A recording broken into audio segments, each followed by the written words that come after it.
Check 1 2 3. Check 1 2 3. Hey, what's going on, guys? It's Kevin Zwicker from Fast Count, and this is your Fast Count AEW Dynamite post show for September 3rd, 2025. This is a big day for AEW and wrestling as a whole if you follow Tony Khan's brand.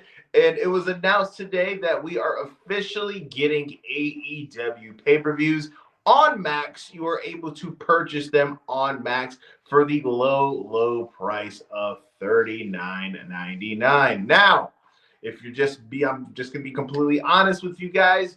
I know that everybody sits there and they fantasize about getting these pay-per-views, for free, like how WWE has it with Peacock and how they're now going to have it with ESPN. But the way that AEW's business is structured, from what I understand, that wasn't a possibility. It wasn't something that was in the cards. And hey, it is what it is. We also got to remember that WWE is this ginormous, conglomerate that's been around for several decades, and AEW is about 6 years old. So to expect them to be in a position where they're giving away their pay-per-views for free on Max, like how WWE is, I think it was a little bit,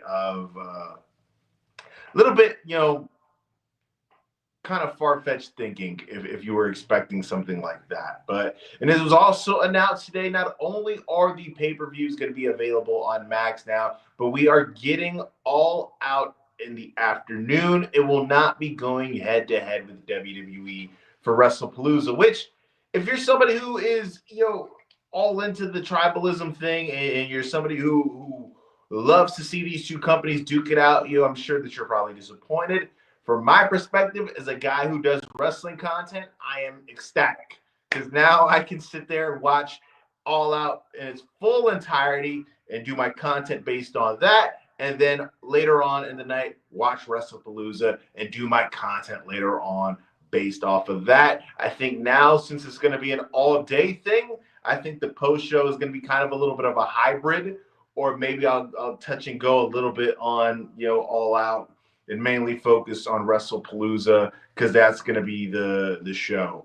And it's going to be a long-ass day for sure, due to the fact that I am going to be probably watching wrestling from 3 in the afternoon to 11:30 at night.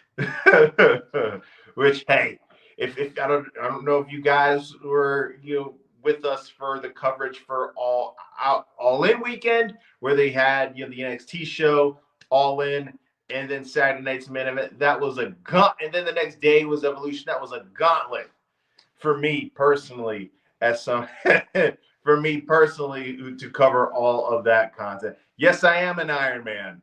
I am a wrestling content version of Cal Ripken Jr. I appreciate it, Pops. Pops, you're going to be here at the house for All Out. I'm pretty sure you're going to skip out on the WrestlePalooza, but at least I know you're going to be here at the house for All Out. But let's get into the show, right? That's the important thing. It's now established we're not getting the head-to-head with WWE and AEW. We're going to be able to enjoy these two things separately, and it's going to be a celebration of wrestling as a whole.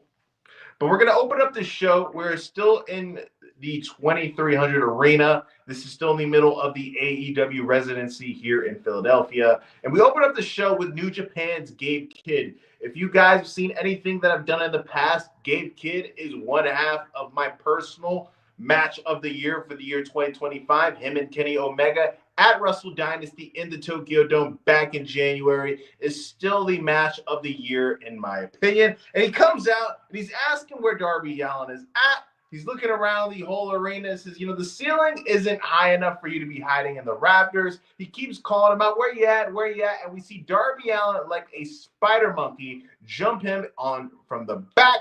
We see these two brawling on the outside. We see a spot that I don't think I've ever seen in all my years of watching wrestling, where they expose, the turnbuckle, and we see Darby Allin stick Gabe Kidd's hand inside the actual turnbuckle, and he's stuck and he can't get out.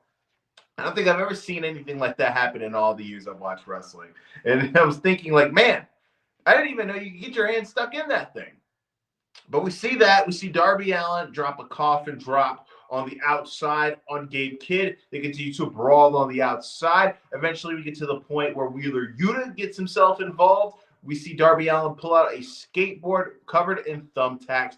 Wheeler Yuta eats a skateboard with thumbtacks to the hand and to the back for his trouble. But you know, as soon as you saw Wheeler Yuta come out, we're going to see the rest of the Death Riders make their presence known. And they're circling the ring like a gang of hyenas until we see the arena go black and we see the Hook signal in the sky and we see none other than Hook stand by the entrance ramp. But before he can really get involved, we see the Ops make their presence known and they jump in and interfere. As you guys can remember, the Ops and Hook. Hook was originally a member of the Ops. Then he had a concussion in real life, and they ended up replacing him with Powerhouse Hobbs. They still haven't addressed that. There's still tension between Samoa Joe and Hook at this moment.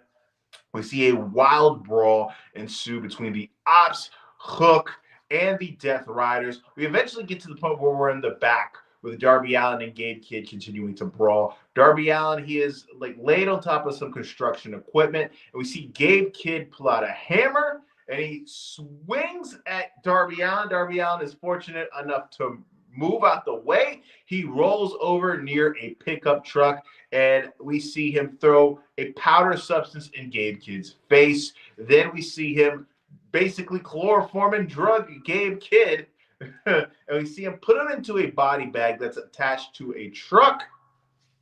And then we see the truck pulled off with Gabe Kidd in the body bag. Now, we see Darby Allin make his return later on in the night. We don't see Gabe Kidd make a return. So I think it's safe to assume that Gabe Kidd is possibly no longer with us, especially due to the fact that the Philadelphia roads have many potholes. I don't know if any of you guys have ever visited that city or been amongst the roads, but they are very, very rough.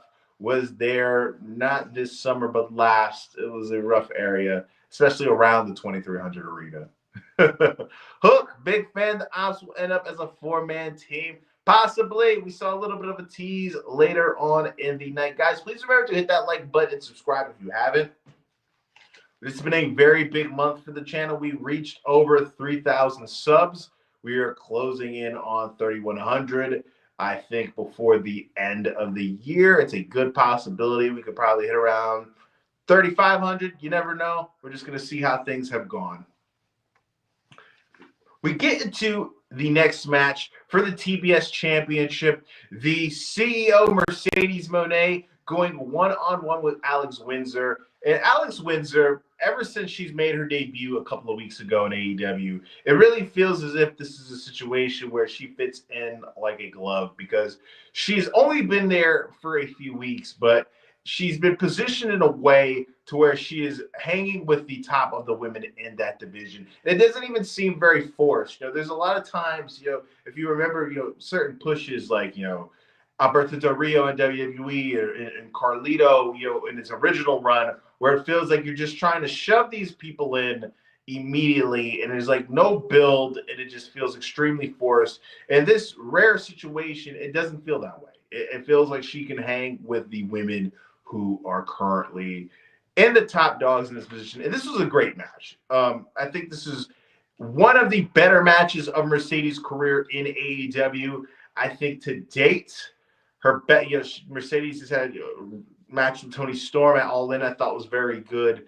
I thought her match with Stephanie McCure at Forbidden Door last year was very good. She's had a couple of matches, since she's been in AEW that I consider to be very good, and this is one of them.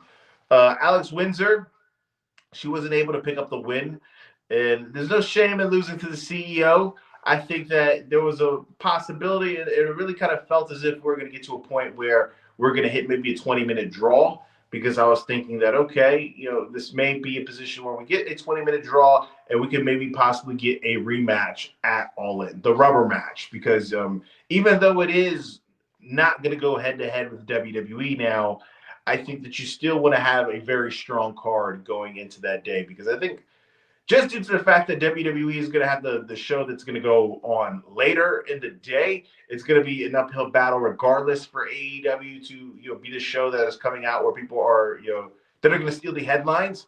But I still think with a very strong card, there at least would be a fighting chance. But we saw Alex Windsor be able to go one-on-one Mercedes. And Mercedes, she wins with a roll-up, which has been a pattern of the last couple of Mercedes matches. She's winning with these roll-ups. They're the most devastating move in all professional wrestling. And after this back-and-forth contest, we see Alex Windsor be a good sport, extend the hand, and try to have Mercedes shake it. You just show her respect, but Mercedes flicks her off. Didn't like that. Alex Windsor goes to take Mercedes down. Then Mercedes, she sits there and she catches her in a big statement. But we get some help, and we get the help from a returning Riho. It's been several months since Riho has been on AEW television. Riho, if you guys remember, she is the very first AEW Women's Champion, and I am personally happy to see her. Anytime we see Riho reemerge in AEW, I think it's a good time. I am a fan of her work. Riho is a very, small lady, but she packs a big punch in that small package. It was a showing in that four-way match that really made her fit in. AEW cards to be as good as they can be. I think that, I think match-wise it's going to be good. We're already setting up a decent card right now with Riho. It's confirmed. Riho versus Mercedes for the TBS Championship. We also got Cope and Christian going up against FTR. That should be good as well. Now, what we saw at the main event, it's looking like it's a possibility that they're going to set up Kyle Fletcher versus Kenny Omega later on down the line. Don't think that's going to be at All In, because I think the story that they're trying to tell is Mark Briscoe against Kyle Fletcher.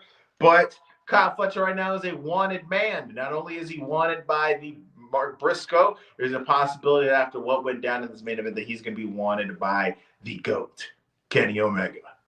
And yes, I did say the GOAT, Kenny Omega. We get new viewers here on a daily basis, so I'm sure there's a lot of things that you guys haven't seen. But if you don't know, I've stated that after his match with Gabe Kidd at Wrestle Dynasty, prior to that match, when you talked about who is the gold standard of in-ring professional wrestler, I always went with Shawn Michaels. Shawn Michaels was always the guy. When somebody says, who do you think is the greatest in-ring professional wrestler of all time? I always went with Shawn Michaels. But after Wrestle Dynasty, I changed my mind. And when somebody asks me who is the greatest in-ring professional wrestler of all time, who is your gold standard, I go with none other than Kenneth Omega. If you don't like that opinion, that's fine. Start up your own channel where you can state your own. Next, we get to a backstage segment with Hook. We see Renee Paquette. She's interviewing Samoa Joe, and she asks Joe, she says, where do you and Hook stand? Because during that brawl in the beginning of the show, we see Hook and the Ops kind of make this slight eye contact, right? We didn't see them interact. We didn't see any of these things go down. And you see, before Joe, could really say anything, he said, I don't really know where we're standing with Hook. You got to ask Hook. Then we see Hook appear. And he says, I don't need you guys fighting my battles. He says, you guys replaced me before my body even got cold. What is up with that? And Joe basically said, we're called the Ops, and we saw an opportunity and we took it. It's what we do. Yeah, you weren't healthy. Yeah, we had somebody take your place. But hey, that's what we do. That's what we do. We are the Ops. They said, whether you like it or not, we're going to have your back. Now, for me, I think what would be a cool scenario is if we kind of have this moment in time where you see Joe trying to be kind of this guy who helps Hook out at a point, right?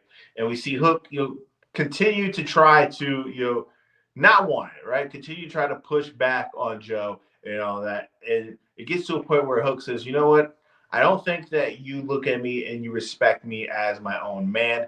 And to prove that I am my own man, I want to go one-on-one with you again. If you guys remember when Samoa Joe was the AEW World Champion, he had that title match in the main event with Hook that I thought was really good. I thought that was the best match of Hook's career. And I have no problem with seeing them run it back again and run it back again now where it's a more personal story that makes a lot more sense. I think that that's the way to go. I think if they were going to go that type of route, I think they should have Hook win. Probably won't, but I think that's the way that you should go, right?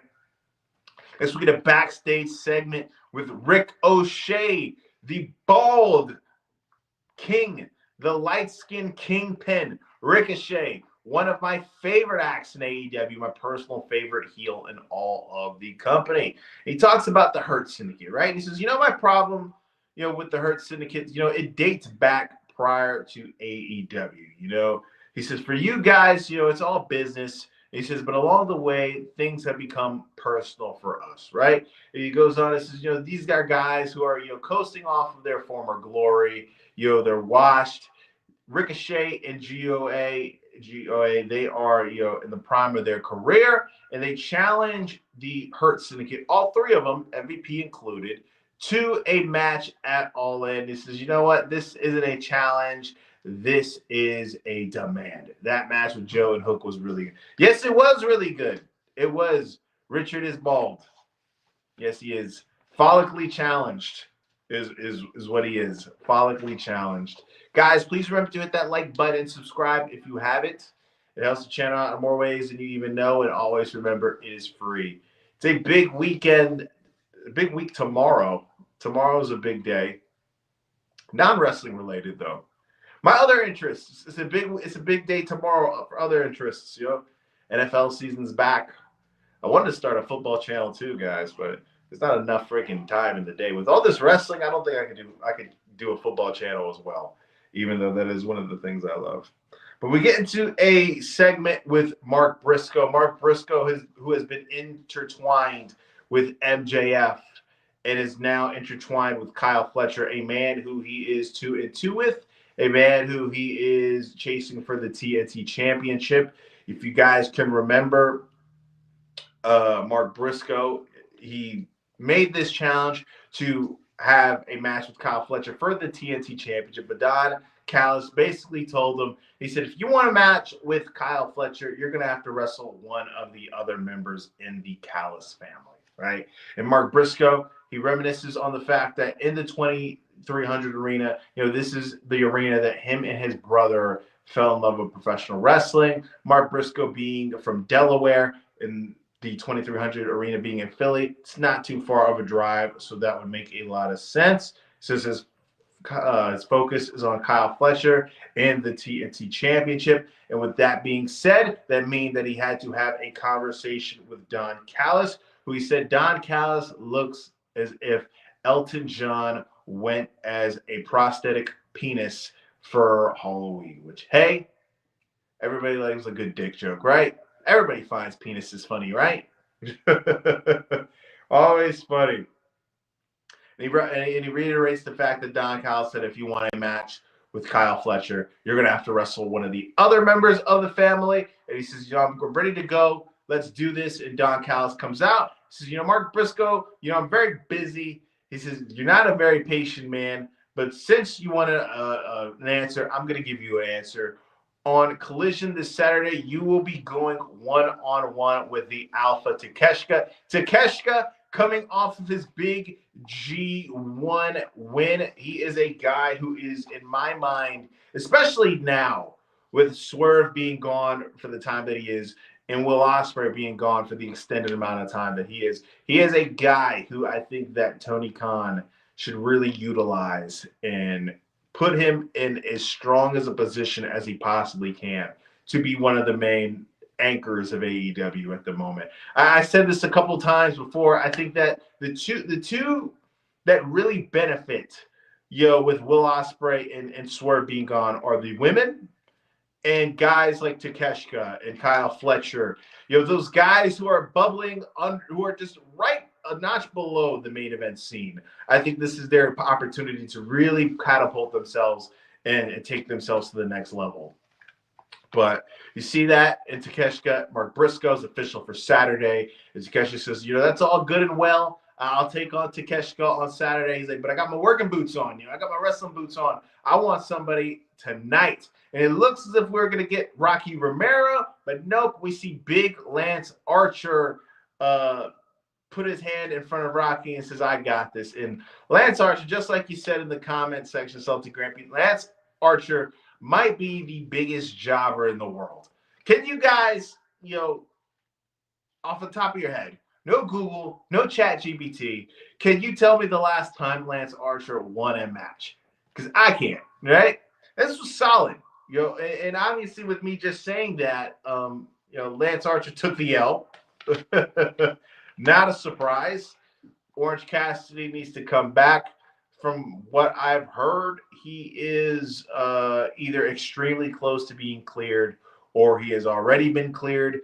But it's something that is, it's coming closer to fruition that we see Orange Cassidy on our AEW screens. And I think that the natural feud back for Orange Cassidy would be against the Death Riders, right?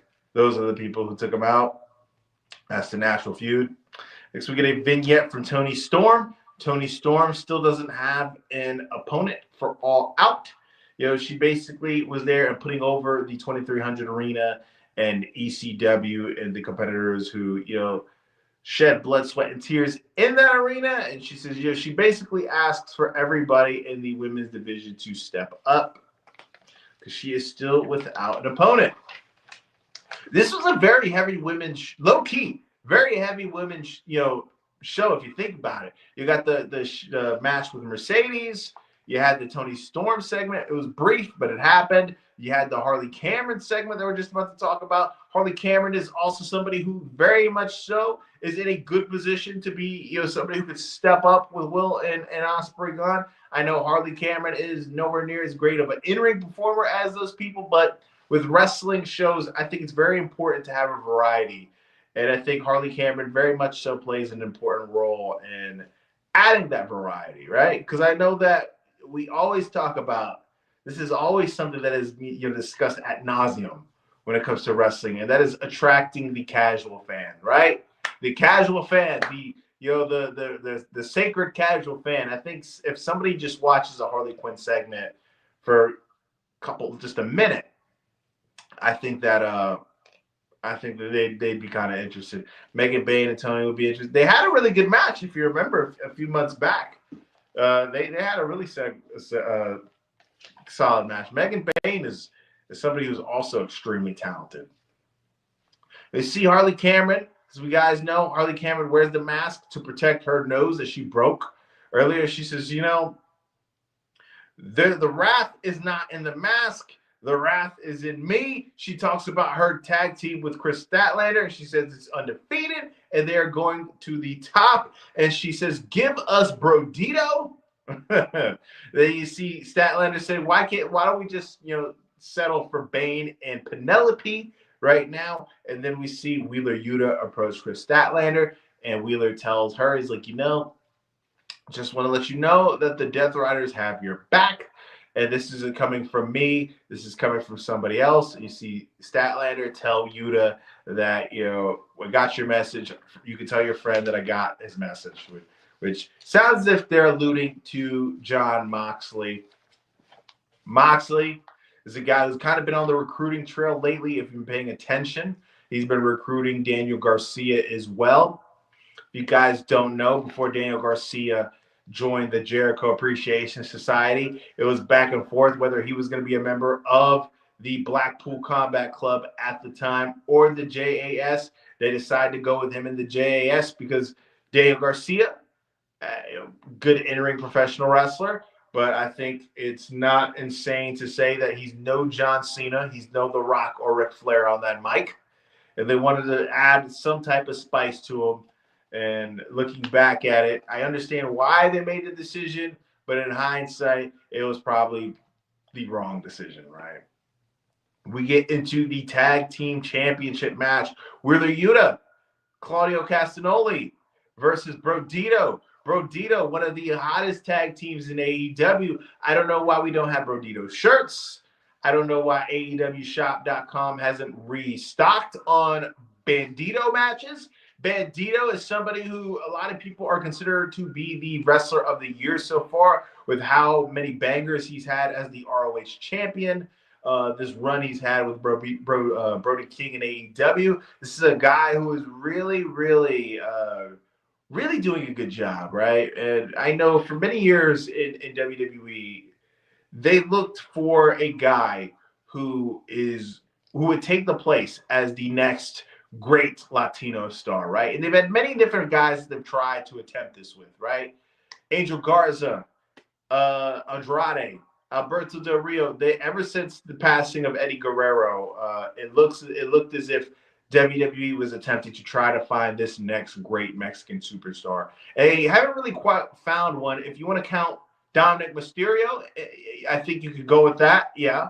But this Brodito has the opportunity to be that guy for AEW, and I think that they should have as many masks in stock on their website as possible, because Bandito has really been on a roll lately, and you want to capitalize it. You want to strike when the iron is hot, man. But, I know that we all enjoy 5-star matches and bangers and stuff, but at the end of the day, the professional wrestling business is about making money, right?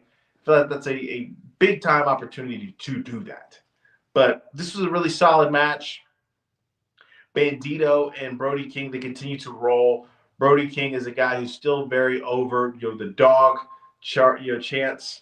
Bandito, the fact that he's been able to do all these different maneuvers and put all these different match bangers, being in a ring with a guy like Claudio, who I think is one of the more underrated professional wrestlers in the whole industry. I think that he's really, found a good place for him in AEW, especially in this group with the Death Riders. And Brodito, they were able to pick up the win and to continue this role that they are on. Mox, he tried to interfere in the match, but that's where we saw Darby Allin reemerge.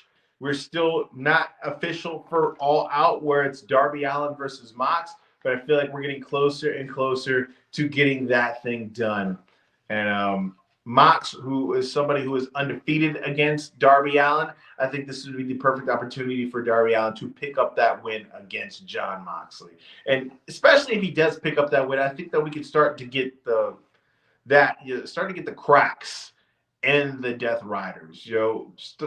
These guys in Marina, they seem to be very loyal to Jon Moxley. They seem to be very they don't really ask him any questions, but I think it'd be natural to get into a position where they are asking questions after losing the AEW championship to Hangman. And, if he would lose to Darby Allin at All Out, I think that could start adding an interesting wrinkle to that storyline that they have right now. We get a backstage segment with Renee Paquette and Okada. She congratulated him on, his team's win last week. And she says, I noticed that there's been some tension between you and Takeshita. Would you like to address that? He says, Takeshita, he likes to call himself the Alpha. He says, but I am the Rainmaker. He says, the Rainmaker is the top dog in the Don Callis family. And then he drops his famous bitch line. That's a match that I feel like everybody is salivating to see, right? Two of the best that Japan has to offer at the moment. Takeshita on the role that he is in, coming off of his big G1 win. Okada, the unified champion, one of the greatest, if not the greatest, tournament wrestler of all time. I think that's a match that everybody wants to see, and I think that what I like about it too is the fact that obviously we know that these two guys, their first language isn't English. I think that both of their English is actually pretty impressive for how little time that they've been speaking it. But I think that what I like about this is this would be a feud that is simple. I'm the guy. I want to be the guy. Let's not talk. Let's just let our wrestling do the talk. Sometimes, we all love stories, right? we all love, these long, elaborate stories. The Cody Rhodes finishing his story at WrestleMania 40. That year build between John Cena and The Rock. From WrestleMania 27 to WrestleMania 28. But every once in a while, man, I just want something simple, and I want something badass. And that's a match that I think that's a match in a story that is simple to tell, and that would be interesting to see between these two guys, right? We get to the back, we see the Hurt Syndicate, and they're asked if they accept Ricochet's challenge. And he says, Rico, you are somebody who is exciting, you're somebody who is innovative, and now, you just become a joke, right? And a kiss ass. And he says, he starts talking about the gates of agony, and he says, guys, don't let Ricochet, turn your career into a punchline. Calls them young, hungry lions and stuff like that. And he says, I'll be honored to go into battle with my brothers. And he says, yes, at All Out, I accept your challenge. And he says, and to Rico, he is going to hit him in his disrespectful bitch-made mouth. So, MVP, not a fan of Ricochet. We all want this match. I do as well. We see Cope. We're supposed to hear from Cope and Christian. We do not hear from Cope and Christian. We see Cope come out, and we see him jumped by FTR. And we see them brawling. We see Christian come out and make the save. We see this all-out brawl, not just between FTR and Edge and Christian, but between security and the Ring of Honor roster. We see just all-out chaos. From this point on, pretty much the show is chaotic, because from after this, we get into the main event. And the main event is another all-star tag. We also have another all-star tag announced for Collision on Saturday. How many freaking all-stars does this come? Is everybody that signed, by AEW an all-star? Hey now, you're an all-star. You guys like Shrek? So we get into the main event. The Young Bucks and Kyle Fletcher and Josh Alexander going up against Jet Speed, Kenny Omega, and our AEW World Champion, Hangman Adam Page. No MJF on this show. But we see the Young Bucks come out. They have a graphic, and it said, these guys again, the disrespect that the Young Bucks have received lately is sad. And he's our father's chant. I forgot to mention, we got a he's our father chant during that Christian and Cope and FTR brawl, which was some good stuff. But this is a really good match between all these guys.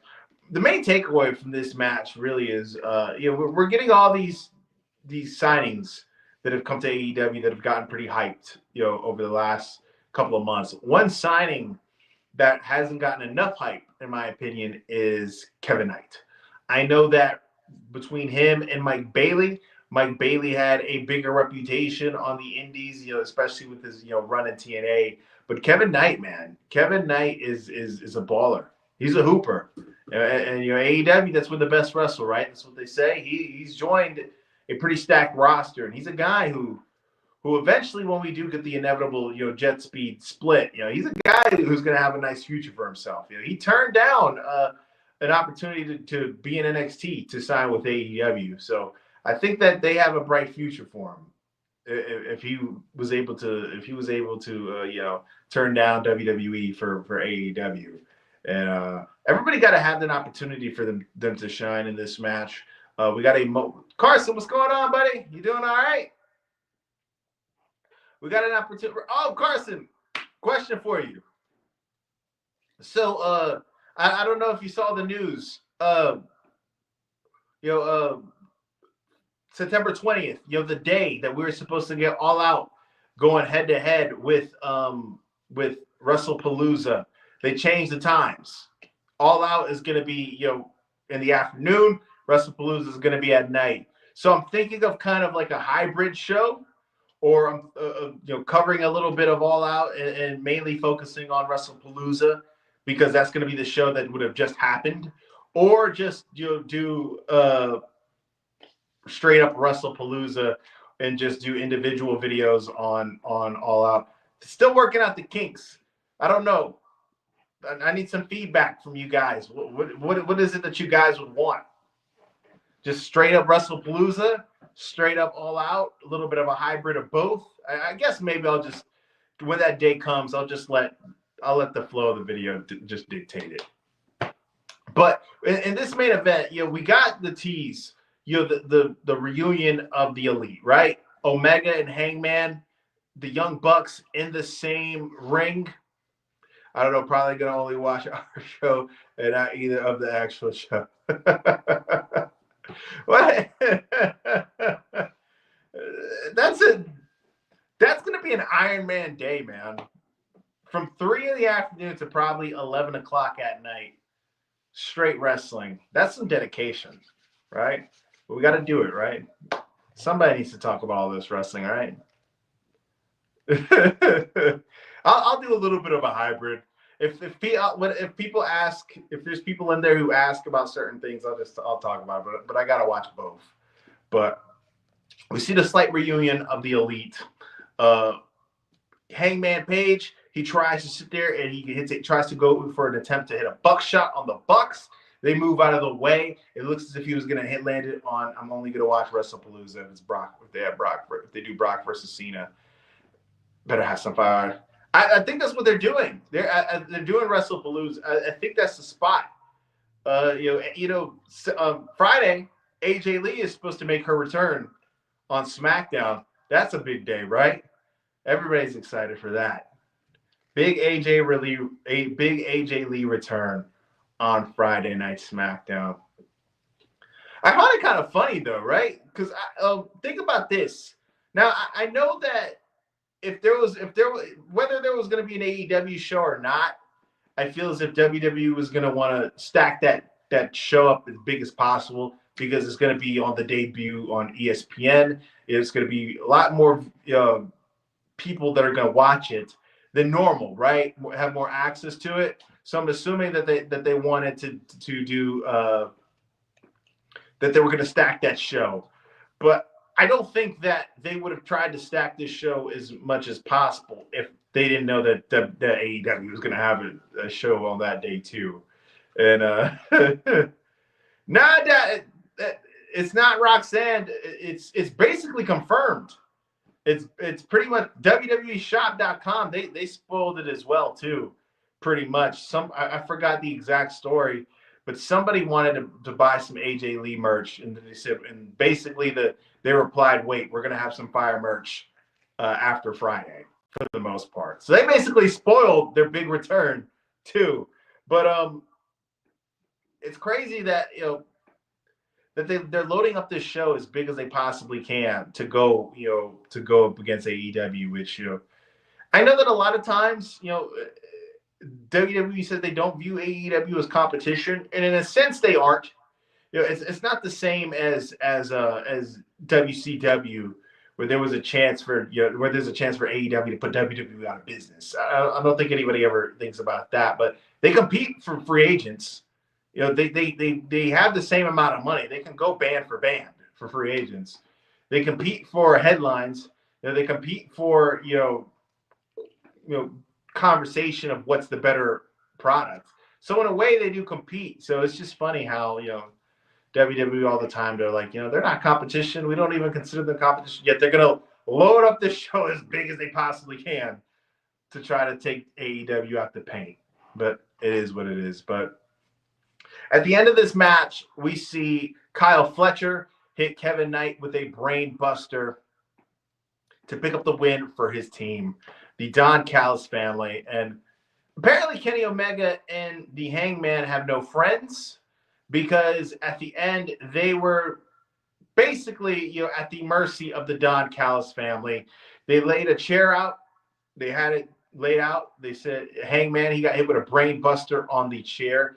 Kenny Omega, they set up a table on the outside of the ring, and they hit him with a brain buster through there. Kenny Omega went through the table. Like I said earlier, it looks as if we are teasing Kyle Fletcher going one-on-one with Kenny Omega sooner rather than later. It was a report maybe like a week ago that said Kenny Omega is in some serious pain at the moment.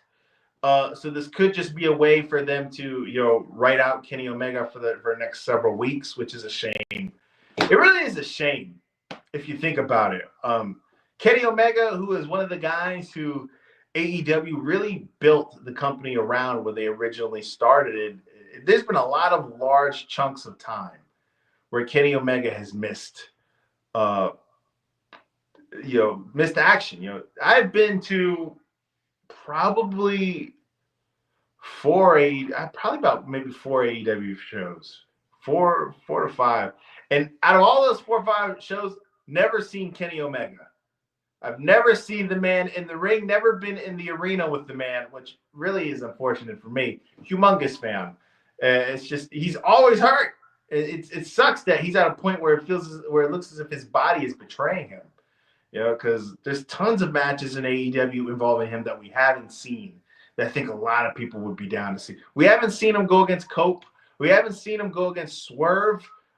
We saw him go against MJF once, but it was a one-off. I think an extended feud would be cool. We haven't seen him go against Speedball or Kevin Knight.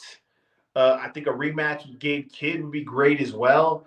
We haven't seen him go against Samoa Joe. There's tons of different opponents for Kenny Omega that we haven't seen, and it feels as if we might not be able to see it because the guy is he's just beat the shit, unfortunately. And it's a sad situation, that a guy as great as he is in a position where he can't go on a consistent basis. But maybe that's a good thing, right? Not that he's in pain, but maybe it's a good thing that like we use him in a way where like WWE uses Roman Reigns, where it's like he's gone for a long time, but anytime that we use it. Tyler, what's going on, buddy? Hey, Tyler, who you think? Who you have for the game on Friday? You got the Chiefs against the Chargers in Brazil, right? Got them in Brazil. That's a big time game. The Chargers should be good. Usually they're a bunch of choke artists every year, but they got Jim Harbaugh.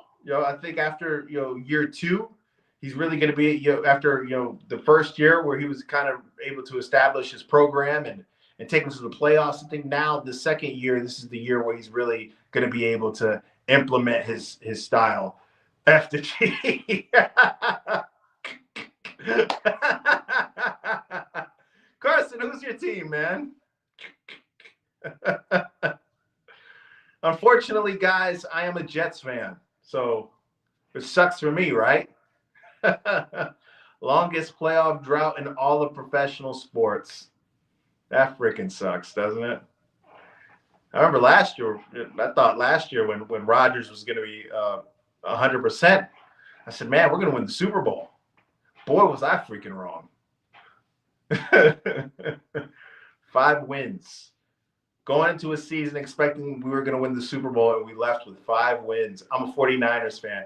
49ers, man, they had a kind of turbulent offseason if you think about it, All the free agents that they lost, guys like Ward and they're coming off of having to trade Debo and Ayuk still has coming off of his ACL injury. It's gonna be an interesting year for them.